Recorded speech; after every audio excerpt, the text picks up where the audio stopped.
And in breaking news coming in from India, where an intrusion by Chinese troops led to clashes between troops of both the countries, Indian Army foiled the attempt which happened 3 days back.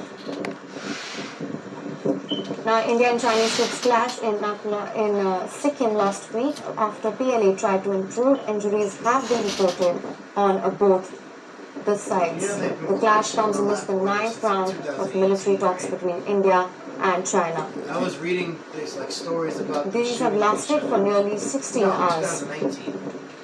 It started in 2019. Once again, just to inform our viewers, in breaking news coming in from India, there has been an intrusion by Chinese troops led to clashes between troops of both the countries.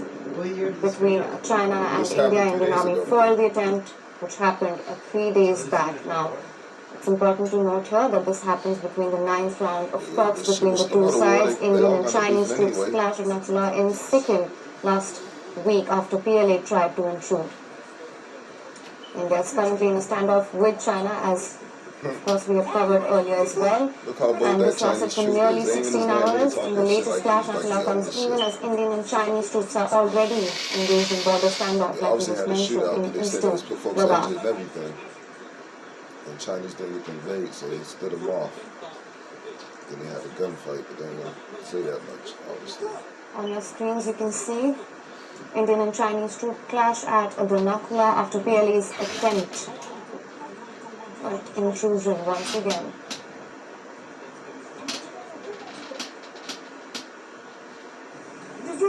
Now, these are reports of fresh physical brawling have taken place between Indian and Chinese troops at this time at Nakula and Sikkim. This is thousands of kilometers away from the ongoing standoff at the line of actual control in eastern Ladakh. Now, as per reports, the clash took place 3 days ago, last week, when the troops of People's Liberation Party attempted to intrude inside Indian territory. The Indian Army troops foiled the intrusion bid, and physical clashes then ensued, in which soldiers from both sides were reported to be injured. As per sources, no firearms were used during these clashes. The situation is reported to be under control as of now. But it has to be noted that the standoff started at several locations in eastern Ladakh back in May and April, as we've already reported on. And this is the latest in Nakula and Sikkim. And for more on this, we are being joined by our principal diplomatic correspondent, Siddhant Sibal. Siddhant, what can you tell us about the situation on ground?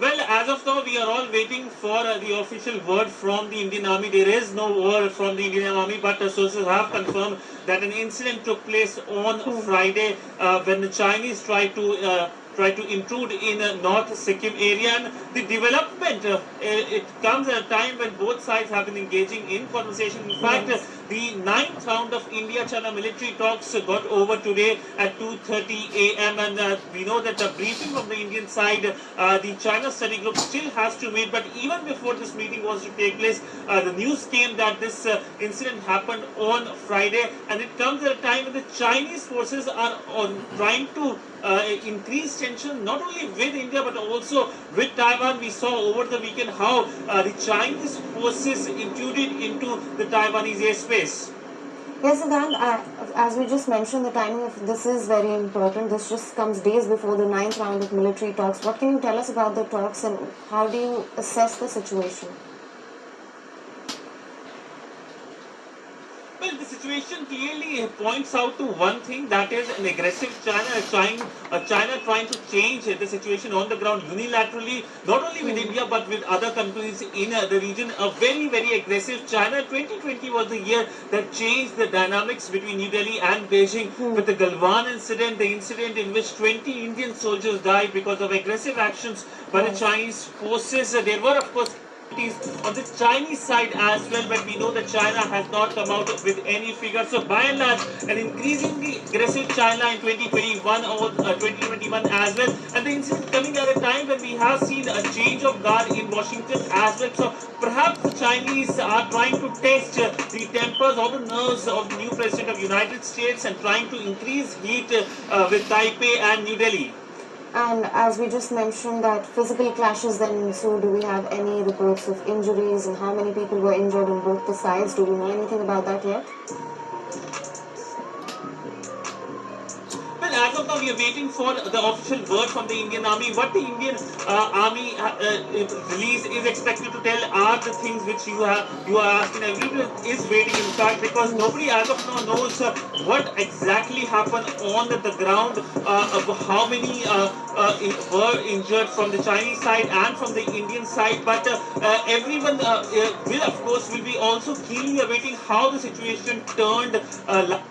Given the fact that both sides were engaging in conversation, we know that Eastern Ladakh has become a theater in terms of Chinese side trying to increase the pressure on the Indian side. But this development coming in the eastern sector, the eastern command, particularly when it comes to Sikkim, because Sikkim is a place where the international border between India and China is defined. Unlike in Eastern Ladakh, where it is line of actual control, the border is not defined. So in Sikkim, where the border is defined, this incident has happened. The Chinese side tried to intrude into the Indian side, and then of course they were thwarted. And of course the situation as of now, what we have been told by sources is that the situation right now is calm.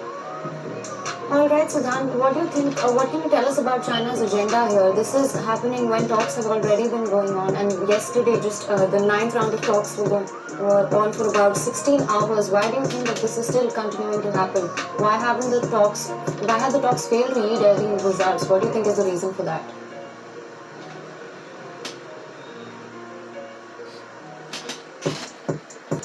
Talks exactly haven't failed to yield results because the talks have just been concluded a few hours ago. It got over at 2:30 a.m. So what usually happens by protocol whenever there is a conversation between the Indian side and the Chinese side, the China study group, it has the Indian External Affairs Minister, the Indian Defense Minister, the NSA. It is briefed about the conversation which happened during these talks, and then of course the Indian side takes a call what to do after these talks. If a proposal has been given by the Chinese side, whether to take the proposal or not, and also why these conversations take so long. It is usually 10 hours, 12 hours, 15 hours. In this case, almost more than 15 hours. This is primarily because of the conversation translation issue, because there is a translation which happens from Chinese to English and English back to Chinese. So it takes considerable time, and that is why these conversations are lengthy. But if you look at the actual course of conversation, they only last, if you take the translation part apart, it only lasts for 5 hours or 6 hours. So by and large, the incident coming at a time when talks were happening between the two sides is something that will raise eyebrows when it comes to New Delhi. But that has been what the Chinese have been indulging up to, trying to create a situation, trying to create tense situation on the ground, and then of course blaming the other side, whether it's with India, whether it's with other countries. We know the examples, so many examples of 2020 with Japanese over Senkaku Island, with the Australians, the trade spat, with the Canadians, the trade spat. So we are seeing an increasingly aggressive China that does not believe in international rules-based order, which is trying to change the rules-based order established after 1940s, and now trying to establish its own China-centric rules-based order. We know the allies China has countries like Pakistan and North Korea, and of course this is a news that Pakistan will be keenly watching, given the fact that how the Pakistanis have been, in a sense, tracking all the development. We know that the Indian officials have been talking about the two-front problems which India can face, both by the Pakistani side, by the Chinese side. And of course, we have seen how Pakistan has become a colony of sort for China in terms of the mega infrastructure project, the China-Pakistan Economic Corridor. Siddhant, just stay with us once again to inform our viewers. In breaking news coming in from India, where an intrusion by Chinese troops led to clashes between troops of both the countries. Indian Army foiled the attempt, which happened 3 days back. Indian and Chinese troops clashed in Akula and Sikkim, and after the PLA tried to intrude. And injuries have been reported on both the sides. The clash comes amidst the 9th round of military talks between India and China, which lasted for nearly 16 hours. The latest clash in Nakula comes even as Indian and Chinese troops are engaged in border standoff in eastern Ladakh. India and China have been at loggerheads since May last year.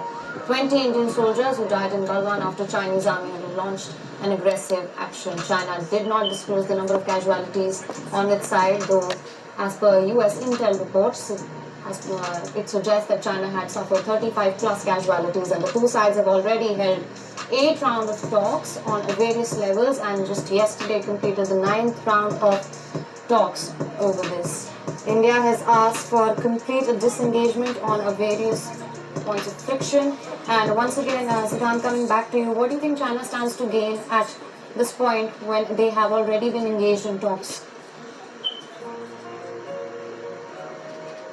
Well, what China stands to gain is something that only Chinese can say, but we look at the actions taken by the Chinese government in past 1 hour, it shows that an increasingly aggressive China, which is perhaps believing that its time has come and in trying to create a China-centric world order. But what China has ultimately ended up in achieving is a very anti-China sentiment, especially here in India. The feeling against China here in India is very anti in terms of the national mood. We know that the Indian External Affairs Minister has many times and many occasions highlighted how the mood has completely changed against China. In fact, it has surpassed the feeling against Pakistan in the country, which of course is because of the Chinese policies itself. But largely we know it's just not India, but globally as well. We know that global capitals, when it comes to the issues which are being talked about, it is the aggressive policies of China. In fact, the US President has spoken to many of his counterparts after taking charge. And if you look at his conversations with the British Prime Minister and the French President, which has taken place in the last 48 hours or so, we have seen the key focus of the conversation has been on China. The readout by the White House has mentioned China as one of the key focus areas, and it looks like that 2021 will be a year where we could see perhaps a more aggressive China trying to change the situation on the ground unilaterally and trying to undermine the world order, the global multilateral world order. Alright, Siddhant, of course the situation in Sikkim is tense right now. What do we know about the situation on ground, and what are the measures that we can expect now? Well, when it comes to Sikkim, what sources are saying, the situation is calm now, the situation is under control, and usually the protocol is whenever situation like this develop, there have been in past as well, there have been brawls, there has been other incidences as well, but this incident is significant primarily because it is coming at a time when both sides have been engaged in conversation, and we know the relationship between Beijing and New Delhi haven't been doing so well. So if we talk about the protocol usually is, if there is a misunderstanding, both sides pick up the call. There are hotlines established at the border, whether it's the eastern, middle sector or the western sector, and they talk to each other and try to sort out the differences. In this case, exactly the same thing, it looks like has happened, but we never know how Chinese might react later on. We know that how the standoff continues as a line of actual control in eastern Ladakh, despite being a peak of winters there, the Pangong Lake frozen to the core. We know the Chinese have maintained their position. We know one of the key points of conversation during the talks was an early disengagement. India reiterated its stance on early disengagement by the Chinese, but the Chinese haven't done so, and that is something that is perturbing New Delhi. It looks like the Chinese are not going to disengage very soon. What New Delhi wants is that the Chinese side disengage from finger 4 to finger 8 of the north bank of the Pangong Lake, but the Chinese aren't moving. Okay. Alright, Siddhant, thank you so much for joining us with all those details. We will continue to track this very closely. WION is now